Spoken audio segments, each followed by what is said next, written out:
Welcome to the London Luminaries, heritage properties working together to celebrate our incredible heritage across London. We are really delighted to be welcoming you today, and thank you so much for coming and joining us on this warm evening. My name is Rachel Morrison and I'm the chair of the London Luminaries, but I'm normally behind the screen twiddling the knobs, and along with the incredible other team, Chris, Robert, Angela and Ricky. However, our incredible Professor Judith Hawley is stuck in a little bit of traffic after she's been giving a wonderful presentation. So that just shows the level of care that our incredible volunteers and all the team do for you. But I'm sorry that the London traffic has thwarted us this time. So without further ado, it's my great delight to welcome Celine Lupo-McDade. She is the Hyde Director of Dr. Johnson's House, a new London luminary to the London Luminaries team. A little bit more central, but still wonderful and very much able to be visited. She, in addition to being responsible for the management of the organisation, has staged over 20 temporary exhibitions, ranging from Shakespeare in the 18th century and on the stage and on the page, and Johnson, Barber and thoughts on slavery to London's Theatre of the East in collaboration with the Arab British Centre. We are delighted to welcome her and indeed Dr. Johnson's House this evening. So without further ado, Celine, the floor is yours. Well, thank you so much, Rachel, for that lovely introduction, and indeed to the London Luminaries and all of you here joining us this evening. It's an absolute pleasure to be joining the London Luminaries as one of the more central historic houses that this glorious city has to offer. I'm here to talk to you about Dr. Johnson, being a harmless drudge and all about his dictionary. And really, Johnson was one of the greatest Londoners that ever there was. I think we all are familiar with the often quoted and often parodies sentiment that when a man, join in when you know this, when a man is tired of London, he is tired of life. For there is in London all that life can afford. And quite right too. But more profoundly, he once said that the happiness of London is not to be conceived but by those who have been in it. I will venture to say that there is more learning and science within the circumference of 10 miles from where we now sit than in the rest of the world. Contentious for perhaps our international audience, I know, but I do have the pleasure of sitting at this very moment in Dr. Johnson's house from where he said these words, and along the Fleet Street conduit where the printed word really was born and thrived around here.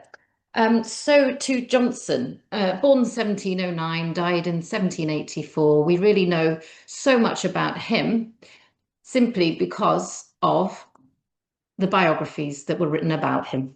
The greatest, of course, being by James Boswell, but there were plenty of others by contemporaries and many, many great ones since too.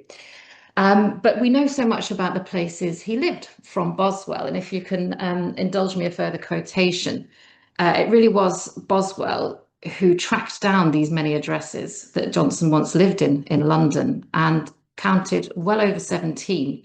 And Boswell himself was following in Johnson's own footsteps in his work on the life of John Milton, one of the series of biographies that Johnson wrote about the lives of the English poets.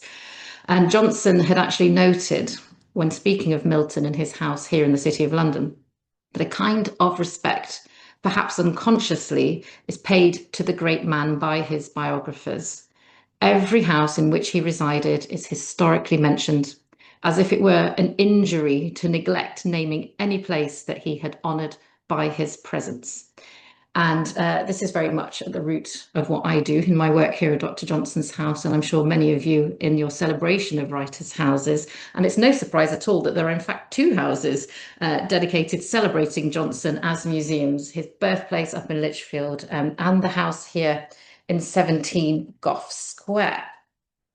There's a lovely image here that you can see above my head, which I've reproduced on the slideshow for you here. This is a copy, fairly contemporaneously, of the original by John Opie, that was taken just before Johnson died in 1784, and a rather more charming sketch, imagining Johnson here in the house and his many, many books. This is the Ernest H. Shepard sketch. in which he is very busy putting his books in order. Those of you who know your Johnson well will perhaps know that Johnson was not known for keeping his books in order, but there we are. There were plenty of them nonetheless. It was here to 17 Gough Square that you can see now on your screen that Johnson turned in 1747, having received the commission for the dictionary. And again, I'm going to quote for you a little piece just about this house.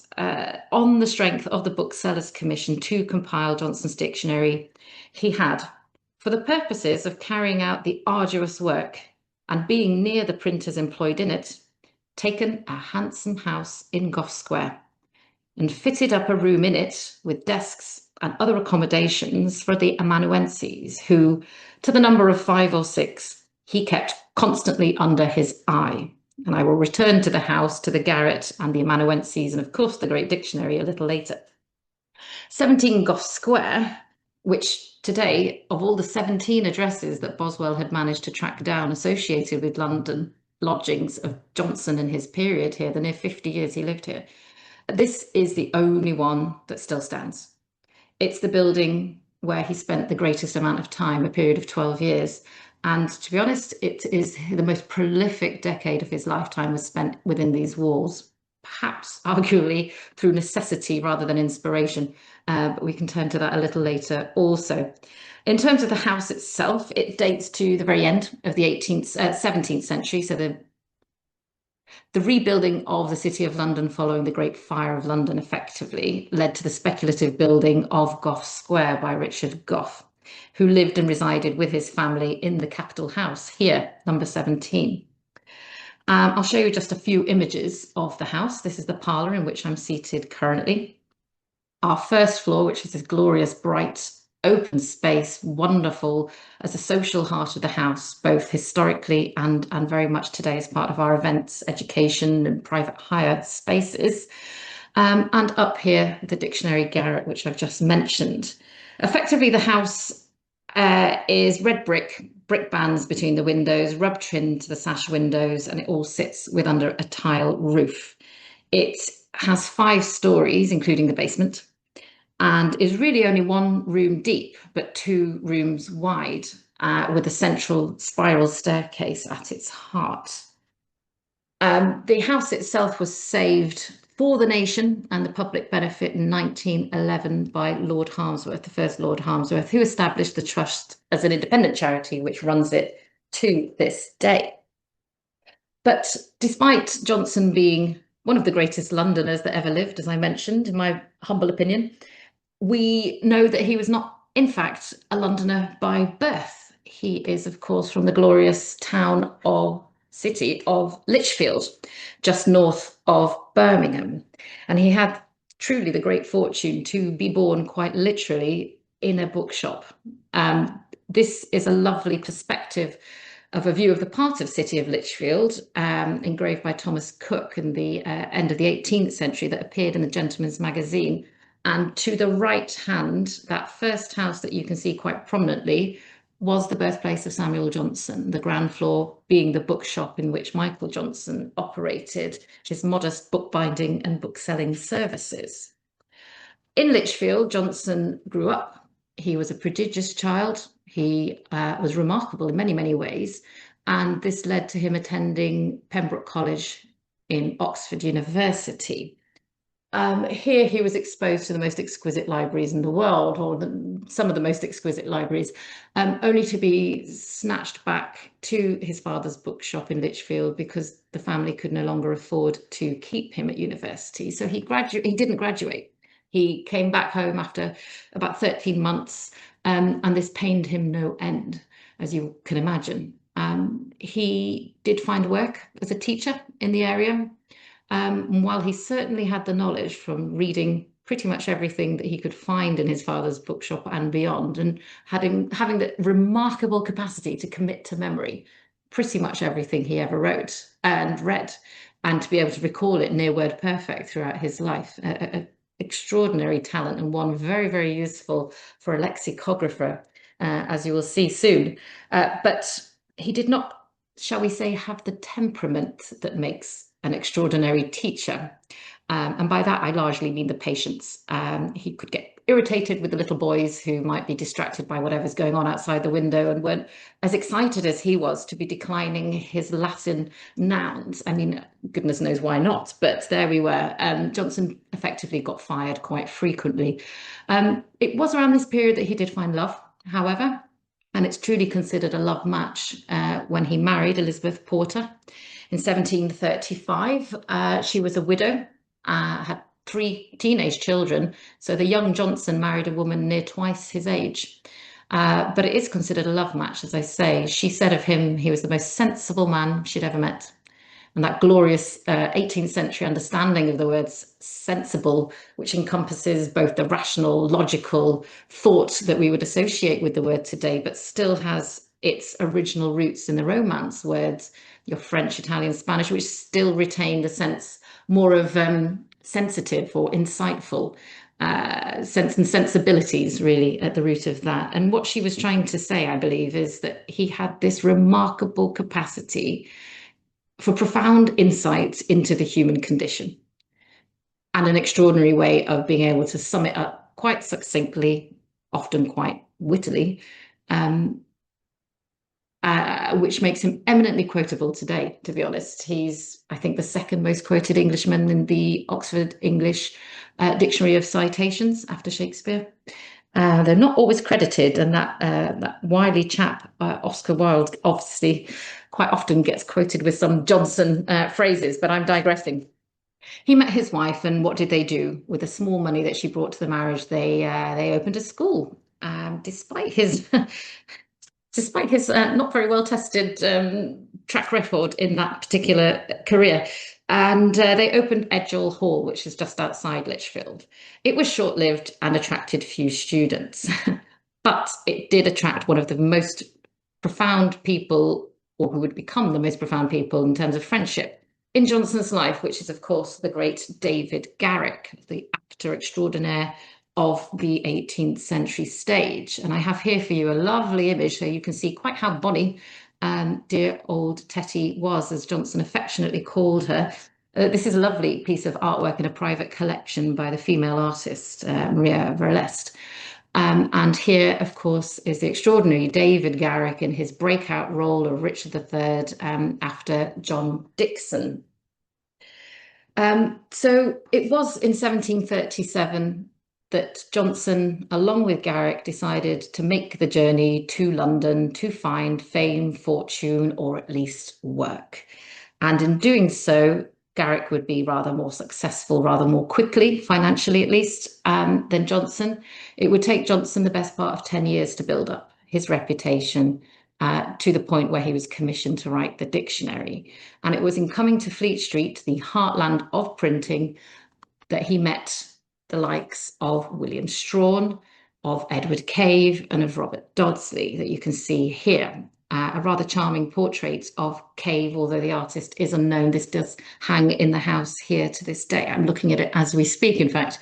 Edward Cave, for those of you who are less familiar with him, he founded and was the first editor of the Gentleman's Magazine, that remarkable publication that ran for around near 200 years, and was the first person in the English language to apply the word magazine to what we all know and love and read to this day. He gave Johnson some of his earliest work and regular work as a Grub Street hack, effectively, writing to commission, allowing him to become quite versatile as a writer, reviews in addition to essays, and to build up that reputation, first publishing anonymously and then with his full name. He also met at this time Robert Dodsley on occasions, who, again, we have this portrait here in the house, in the room with me now, and it's after an original by Joshua Reynolds. And he is, again, one of those remarkable, industrious, very commercially minded printers of the 18th century here along Fleet Street. And it really was him who gave Johnson his first opportunity as a poet. He, in 1737, not long after he arrived, he printed Johnson's neoclassical interpretation of Juvenal's third satire. London, a poem imaginatively entitled, but it's a really rather amusing and quite a political lampooning of the state of London, the great capital, and what was going on at the time.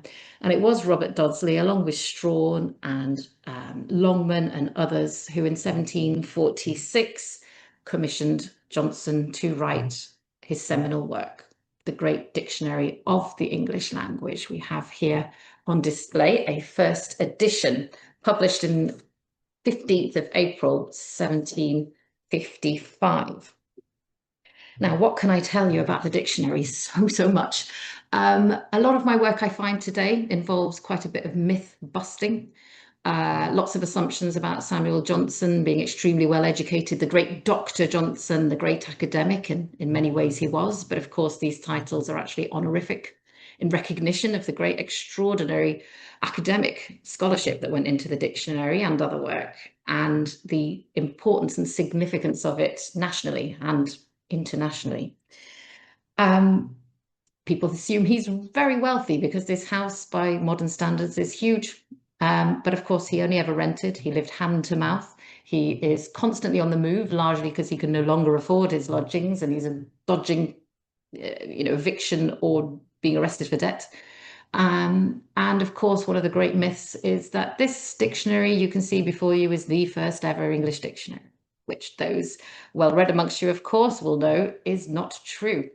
That credit is largely given to Robert Corddry with his 1604 table alphabetical of difficult words, and the Q being in the title that it didn't actually cover all sorts of words. It was, to an effect, a guide to the written language, to contracts, perhaps, a guide to scripture. It would help you in reading the more complicated texts. And alongside what effectively is rooted in the written word of the Latin and Greek languages, you would have next to it not a description, not a definition, certainly not an illustrative sentence to aid with comprehension. You would merely have a synonym. For the most part, just a synonym, and that synonym was often rooted in a more Anglo-Saxon root. So something as simple as fortunate would be listed as lucky, and you would move on to the next word. What you do see over the course of the next 100 or so years until Johnson's born in 1709 is an expansion of these word books, dictionaries. They're being printed as. You get exciting things like dictionary wars. And by the time Johnson's going to school, Nathaniel Bailey is writing his work, which becomes a very popular dictionary, reprinted in many editions. But that too had its limitations, shall we say. Today, it's amusing to read for the most part, simply because it's almost inconceivable to believe that this was a best-selling dictionary because of the paucity of its definitions. A dog is famously defined as a quadruped, well known. And that's as much information as you get. You will find this is the same entry for other animals also. And so trying to use this to distinguish between the vast array of mammals on the planet would be quite a challenge. It rather assumes a great deal of previous knowledge from the reader, which largely, to my view, makes it a bit redundant. All the colours are listed and simply listed as a colour, a rose, a daisy, a flower well known. Really well known. Well known to whom, Mr. Bailey? But I digress yet again. So Johnson in 1746 is approached by Robert Dodsley, and he is the ringleader, and he is a commercial man, as I say. He effectively, and the other publishers, saw a gap in the market, a question of supply and demand, an opportunity for a new dictionary. There is an eye being cast towards the continent and academies that are being established by the French, the Italian, the Spanish, the Dutch, all of which at a national level are being funded, employing teams, real committees of professors, experts in their fields, contributing each of them to their field of knowledge, be that chemistry, medicine, philosophy, language, etc. But here in England, it is not happening. It's curious. Why not? That's a whole other lecture. What we do know is, of course, that Robert Dodsley and other printers knew Samuel Johnson personally. They'd commissioned work from him. They knew he had this extraordinary reading. They knew he had this extraordinary mind and a command over multiple languages. And knowing this, they persuaded him in 1746 to sign a contract to write a great dictionary of the English language. And he was paid in advance, 1,500 guineas in 3 early instalments. And with that, he moved into Gough Square, as I've mentioned. It did not take 3 years. It would expand quite significantly to what today a modern dictionary would include in its terminology as a snowball project that gets wildly out of control from what you first conceive it to be. And in terms of its direction, I mean, in a real nutshell, Johnson accepted the commission. He did 2 things, really. He wrote and was able to publish the plan of the dictionary. And in this, he lays out his methodology, his approach. What's the motivation? What's the purpose of this dictionary? And to bring it down to its most essential roots, it is to standardize the language in terms of its spelling at a time when there were quite a lot of regional differences, to standardize meaning, and effectively to embalm the language. This is a man who had quite a pejorative sense of the language and considered Shakespeare and his contemporaries, the Elizabethan era, the golden age of literature. And although there's less than 100 years between Shakespeare's death, Johnson's birth, the language had shifted so greatly that even Johnson's classmates, contemporaries in the 18th century, struggled to read and understand Shakespeare. He was becoming irrelevant, challenging, only for the very well-educated, perhaps, to access and enjoy critically. And so he felt that this was a great and grave deterioration of the language. And a lot of what he wanted to do was to fix the language. And this is fix, not repair, or to go back to an earlier time. It is fix as in to fix in place so it doesn't move any longer, as you would fix a portrait to the wall. And these are effectively his motivations. And he's going to broaden the understanding, the definitions. He's going to include literal meanings of the word, metaphorical meanings of the word, burlesque meanings, should they exist. But it is quite prescriptive in its approach. And as the years roll on, the task rolls on. Johnson is compulsively and voraciously reading and marking up books, referencing earlier books, and he effectively ends up with this extraordinary compilation of language and citations. So what makes Johnson's dictionary often called the first ever English dictionary, albeit erroneously, is because he set the standard, the format, and the extraordinary detail that every single English dictionary has followed, imitated, improved on, dare I say, since, albeit the distinction between prescriptive nature and descriptive nature is a very, very important and clear-cut one that's largely marked by the arrival of the OED, the Oxford English Dictionary, completed in 1928. But what Johnson does is take quite a lot longer than intended. Best part of 10 years, really, between acceptance and printing in April of 1755. But this comes out in 2 folios. You can see here the 2 parts, 2 volumes. It's simply too large, too detailed, too heavy to bind in a single volume. In it, there are 42,773 headwords. And of that, there must be well over 150,000 citations, which support each subtle nuance of each headword. And that really reflects the amount of detail, near compulsive detail, that Johnson went into with each and every word. He would just find whenever he'd completed a word, he may find a new distinct sub-use of it, a sub-sense, and need to include this too. One of the delays to the project was the fact that the the manuscripts would be returned. They were scrawled on with marginalia. There were the 18th century version of post-it notes there. It was quite difficult for the typesetter, which was William Strahan, to faithfully reproduce. And so they might get returned and have to be transcribed again.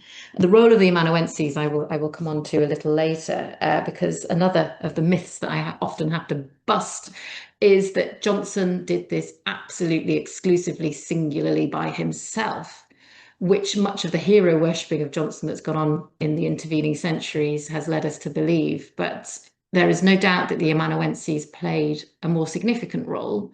These 6 scribes that Boswell references, I quoted earlier, who were employed to effectively act as research assistants.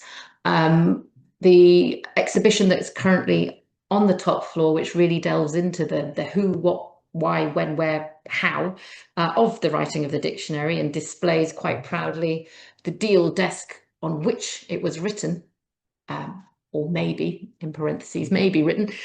Come to the dictionary exhibition to find out more about that backstory. But the real joy academically of that exhibition, produced by Professor Linda Muddlestone, was really to bring to the forefront the work of the amanuenses and their presence in the dictionary, and the fact that this really operated more as a word workshop, sort of a lexicographical apprenticeship, if you will.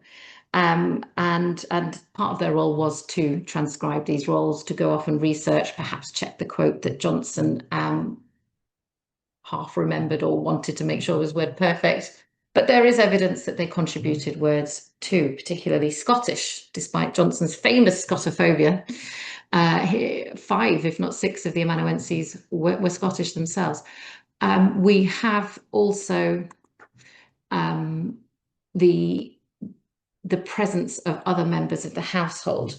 But before I get to that, I just want to really hone in on the fact that the work that Johnson did in this house, this dictionary that you see before you, is a singular piece of work. And arguably the 18th century is the last time in history where you can find these canonical works being written near single-handedly. Linnaeus catalogue, for example, this extraordinary era, this 18th century compulsion to classify, to catalogue, and we are much the richer for it. So the 42,773 words, the subsenses with the word take is the best example, which has well over 100 definitions for a single word. This publication secured Johnson's fame practically overnight. He was recognised for the genius of the work, the scholarship of the work. The honorary titles would come in, including, just in time, he was awarded the Masters, so that is proudly displayed. Samuel Johnson AM on the frontispiece there. It made those savvy-minded publishers and printers obscenely wealthy. I think it was, something that sold and sold well, and for £4 10 shillings. And it was something that Johnson received not a penny more for. No royalties or intellectual copyright, of course, in this period, meaning the upfront payment he'd received, 1746, at the latest 1747, was long, long gone. With the manuscript due in 1750. It was long, long gone. And this really is why this period in 17 Gough Square, where the museum now sits celebrating Johnson, became the most prolific in his life. The Rambler, the Idler, the Adventurer, in part, were all written from here. Johnson's one and only play was completed whilst living here. He was staged by his dear friend David Garrick, of course, down in Drury Lane, 1749. We have poetry, The Vanity of Human Wishes. We have, in his later years, post-dictionary, before he leaves, his one and only and remarkable novel, Rasselas, the Prince of Abyssinia, written in 1759, the manuscript of which was completed in a matter of days, 4 or 5 days, in order to fund his mother's funeral. He had no other way of financing this. And it really is at that point, when he's still living hand to mouth, impecunious, in this extraordinary grand house, post-dictionary, with all the glory that came with that, he's still living impoverished, and he gives up this house to move to much, much smaller accommodation on the north and south side over time of Fleet Street, until he is awarded 8 years later a pension by King George III in recognition of his work. And we know so, so much about Johnson, Johnson the writer, Johnson the conversationalist, Johnson the man, because, of course, of the great biographies. I've quoted Boswell at least once already. This is the place in which they met. I use this picture on the left, a photograph of the very building in which they met. The blue plaque you may be able to discern on the left-hand side, illegible in this image, but it's a plaque that still stands to this day just off the the east side of Covent Garden. But Boswell's bookshop is no longer. I think it's a coffee shop or a restaurant. I can't quite recall. But on the right-hand side, we have in 1915 Max Beerbohm, one of the first trustees of the house here, the great caricaturist and satirist, of course, sketching the wonderful giant of Johnson next to the rather diminutive Boswell. But we are indebted to Boswell for a great, great deal, and many other biographers, including Hester Thrale, John Hawkins, of course, and others. In terms of Johnson's later life, he moves with this pension to Bolt Court, which is one of the alleyways that leads into Gough Square. He stayed very close to 17 Gough Square in all the addresses he chose post-dictionary. And it was here that in 1784, in December, he passed away. As I mentioned, I think he only ever rented. And so any money that he was able to leave in his will, and I'll come to this shortly, was through the proceeds of sale of his extraordinary library, near 3,000 volumes that he'd amassed over the course of his lifetime. And it was none other than, of course, James Christie, who catalogued this and sold it in the February following Johnson's death. And it's at that point that his collection gets dispersed into hundreds of hands, never really to be reclaimed again. The greatest single collection, I believe, is in the Houghton in Harvard. But we do have here in our own library, something I encourage you very much to come and visit, a collection of Johnson's work, near complete first edition sets of all of his work, and where relevant other significant editions and 18th century contemporaries of relevance, and a lot of more modern works in the 19th, 20th, 21st century scholarship about Johnson and the period more broadly. We do have 2 ex libris books, which are the absolute pride and joy of our collection here. And if you do get in touch or attend one of our more private viewings, that kind of thing, I will happily be persuaded to get it out for you to have a look at. But you, as I say, are very welcome to visit our library. But one of the great questions, of course, is what did this place look like when Johnson lived here? And the short answer is, I'm afraid, we don't exactly know, because he never wrote about it. Of all the things he wrote about, he never actually deigned to comment on interior decor. We certainly know he never would have spent a penny on it. And we have to also acknowledge the fact that the man was from the age of infancy, living with physical disability, sight and hearing impairment. So it may be that he just did not, spend much time appreciating it. What we have here at the house through the colour scheme is the result of paint analysis. So it's very authentic. Each of the rooms do reflect what once they looked like. We've chosen the shade that speaks most carefully to the mid 18th century, but I would never dare to claim, too curatorially bold, I think, to suggest that we know this is exactly how it looked when he was here. What we do know is that the intervening centuries led to effectively a period of benign neglect. And what I mean by that is that nobody, mercifully nobody, took over the house, used it as a private residence, and invested a load of money in modernising it. So when in 1911 it came up for sale, was bought by the Harmsworth family, created the trust to run it in perpetuity, the extraordinary wealth of original features dating back to the original build in the 17th century are still here.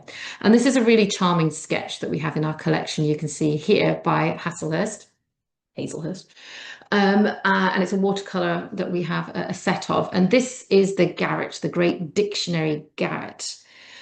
And this is its scene in the beginning of the early 20th century.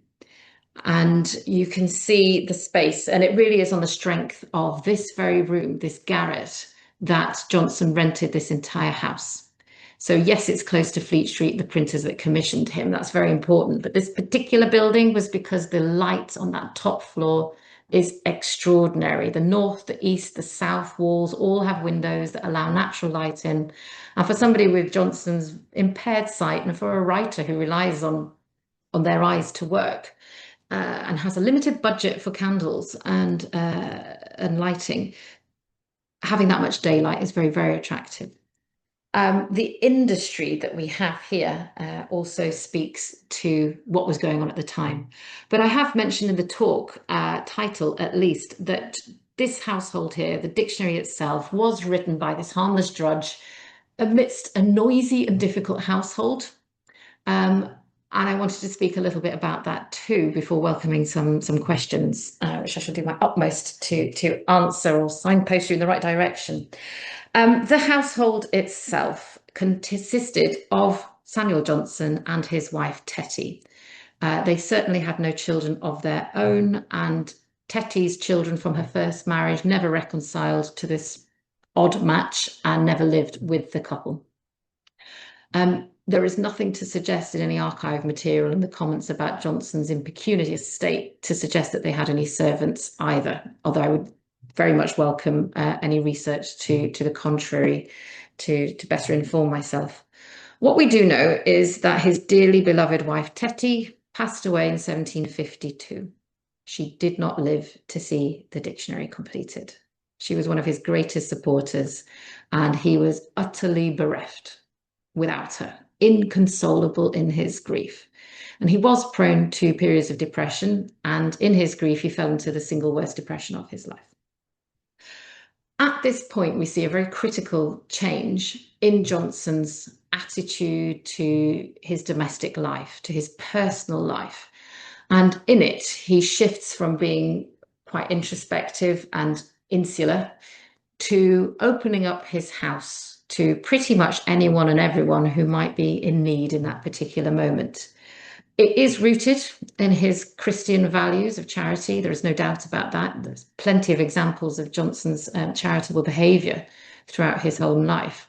But this is not exclusively one-sided. It really should be considered in light of his own needs, and that was to have companionship. He knew well that after that period of isolation, he genuinely feared for his sanity, and to have companionship at home in his darkest hours was the greatest consolation and comfort to him.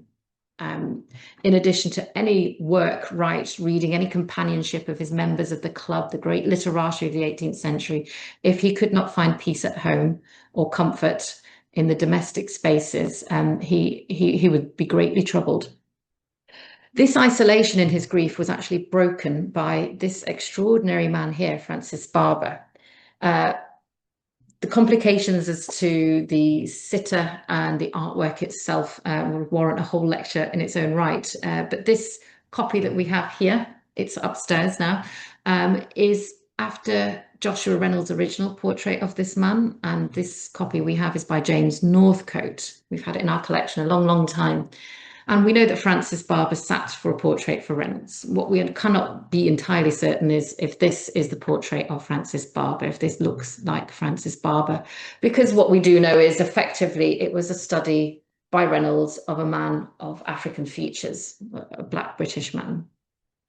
What we do know, however, is Francis Barber, we know quite a bit about his life, not least in thanks to Michael Bundock's great biography in 2016, The Fortunes of Francis Barber, in which he explores the material evidence left by and about Barber and puts it in context of the 18th century legal landscape about people precisely in Barber's position. And this is somebody who was born onto a sugarcane plantation in Jamaica, born into slavery and brought to Britain, Great Britain, to live with a family here. And what qualifications there are as to whether they are free or not, and at how. Francis Barber was born on a plantation. He was brought to England by the family that owned that plantation, and he ended up here in Johnson's household as a 10-year-old boy. And this is simply because the plantation owner's son, himself vehemently anti-slavery, I assume from having seen the horrors firsthand growing up on a plantation. And he knew Samuel Johnson well, and he knew Johnson's own utter antipathy towards any conceivable idea that another human being could own another human being. Inconceivable to the man, and wretched. He once called Jamaica a den of tyrants, hell on earth. And so in the moments of Johnson's worst grief and isolation, his friend had grown concerned about him and knew that his physical, let alone his mental health, was deteriorating quickly. There was nobody here. There was nobody coming and going. Johnson wouldn't leave the building. There was no fresh food for him to eat. And in a bid to liberate Barber from the household of his father and put him into the household of someone much more enlightened, and critically to offer Johnson a form of assistance by way of having somebody to go to market and put fresh food on the table, he sent round Barber as a temporary measure. And in many ways, this was a shock to Johnson, who for the first time in his life is now responsible for a child, this 10-year-old Barber. And he takes on a rather paternalistic role, and that can include a loving, supporting, safe environment where Barber would become a respected member of the household. It does also include the very intrusive paternalistic decision-making that can sometimes come with that dynamic. What we do know is, of course, that he respected Barber, paid him, he was free to come and go, he left the house to work elsewhere, and later he would return to Johnson's household wherever Johnson was living in London, however small the accommodation may be. And there was always space for Barber, and as he matured and got married and had children of his own, they always lived with Johnson. And the sale of the catalogue, the sale catalogue of the library I mentioned just before, Christie's auction house selling those 3,000 volumes, that was exclusively in Johnson's mind in order to create an inheritance for Barber, to provide for him and his family in his will. And he's the sole heir to what Johnson did have to offer by that sale. And with this fortune, comparative fortune, Barber had an annuity of £70 a year and the £1,500 from the sale. And he stayed in London for a little while, but quickly moved up to Lichfield, Johnson's birthplace. And there he opened a school, this extraordinary education that he'd received here in this building, learning literacy in English, Latin and Greek, no doubt, because this was fundamental to an education, if you ask Johnson, many others. He went to school and he ended up setting up his own school. So he is the first person of African descent in this country that we know of, and I would happily stand better informed if somebody can offer me that. He's the first person to open up a school, and he is remarkable. And I'm very pleased to say that later this year we will be unveiling, I should say, a plaque to commemorate his residency here in 17 Gough Square. So look out for further programming in the future. But I mentioned a noisy and difficult household, which implies more than one person. So I will swiftly come on to Anna Williams, the cantankerous, peevish, but rather remarkable Anna Williams, who, a little like Barber, did not have a safe home, did not have a stable home. Her father, a rather impoverished, failed inventor, however creative and enlightened he may have been in many ways, was living in an almshouse over in Charterhouse. And she as a girl was with him, but really no longer welcome. A friend of Johnson's wife, she herself was rapidly losing her sight. And when Tetty had passed away, Johnson recalled that she'd pleaded with him to provide Anna a house in which to recuperate her health. Again, a very temporary measure that would last the next near 30 years until the very end of Anna Williams' life. She passed away only 18 months before Johnson. Johnson always made sure that there was room for her or in or nearby his residence. He referred to her as his little sister very affectionately, and she had extraordinary patience with him. Waiting for him to come home from the many evening gatherings he would be at, conversing with the club, the debating societies, the dining societies he joined, but was rather more difficult with everyone else, including the poor young Frances Barber, who's thought to have run away on at least one occasion after a ding-dong here in the house. Um, she really is quite remarkable. There's a little passage I wanted to read here, actually, if I may. So as time went on, Anna Williams, who herself was a translator and a published poet, as a woman, reasonably remarkable for the period, particularly given her background, she provided Johnson with a bit of intellectual, literary conversation in his darkest hours. But yes, peevish with everybody else, quite unpleasant. And this little excerpt here might put that in context. As Johnson aged and the household expanded from Barber and Williams, who would be absolute core members, and Barber's expanding family in time, there were others who would come and go. A physician who had not quite qualified and so would go off to give treatment to people in the slums who could never dream of a physician's attention, and he would do so in exchange for a tipple of gin and a place to sleep with Johnson. And others would come and go. So Johnson's household consisted effectively of a fractious family of dependents, consisting of Barber, his wife Elizabeth, and their two children, Anna Williams, Robert Levitt, Elizabeth Desmoulins, and her daughter, a servant called Mrs. White, and Paul Carmichael, who is widely believed to have been a former prostitute that Johnson may have rescued from having found her half beaten to death on the street over in Covent Garden area. The household, Johnson later comments, and Boswell graciously records, that was noisy and difficult. Williams, Anna Williams here, hates everybody. I'm quoting here. Levitt hates Desmoulins, and Desmoulins does not love Williams. Desmoulins hates them both, and Paul loves none of them. And you get a real sense of this totally fractious household in which Johnson is largely acting as referee. And you can start to see why in his later years he starts to retreat to the absolute oasis of calm and literary stimulation provided by Hester Thrale and her husband down in Streatham. But that said, this house does have that sense of industry. This is a wonderful sketch again by Shepherd, who is imagining the scene up on the top floor in this house. So in addition to all of these odd people who are sort of all financially dependent and fairly emotionally dependent on Johnson being mutual, there is the industry in the top floor of this house, the garret. I can see the time. I'm going to wrap up, forgive me. This is where the engine of the dictionary took place, all of the literary work. And it's thought that there is at least 6, 7 desks up here, all small ones on which he was writing. And we know this from Bernie having commented on visiting here.